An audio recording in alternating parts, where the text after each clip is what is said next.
Ce professeur à la retraite a fait le choix de se faire vacciner pour éviter l'hospitalisation. Faisant partie du public fragile, il n'a pas hésité une seule seconde. J'ai pas peur du tout.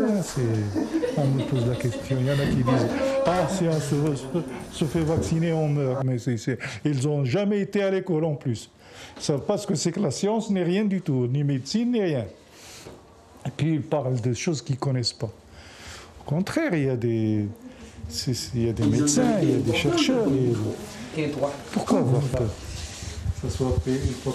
Je veux pas. Allez, je pique, monsieur. Il n'y a pas de raison d'avoir peur. Au contraire. Il faut être content d'être vacciné, il faut y aller vite fait. La deuxième vague est bien plus virulente que la première. 15% de l'équipe médicale du CHOG est touchée. 4 personnes sont actuellement en réanimation avec de fortes pathologies pulmonaires, dont une personne placée en coma artificiel. Une semaine après leurs confrères, certains médecins finalement se font vacciner. Il est important de se vacciner parce que nous avons bien compris que le vaccin va nous protéger de la maladie, mais surtout aussi permettre de casser rapidement l'évolution de cette maladie.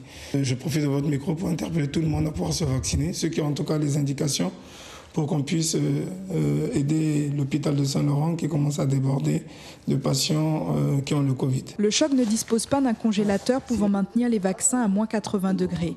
Chaque dose de vaccin ouverte se conserve 5 jours. La vaccination se fait donc uniquement sur rendez-vous pour ne pas avoir de perte. Nous envoyons notre commande à Cayenne pour le nombre de doses exactes par patient pour minimiser toute perte de doses. C'est-à-dire qu'une personne qui se présente à l'hôpital pour venir se faire vacciner le jour même, je vais avoir des difficultés à la prendre et donc lui donner un rendez-vous pour la semaine d'après pour optimiser le nombre de doses réalisées. La stratégie vaccinale du gouvernement repose sur 2 axes.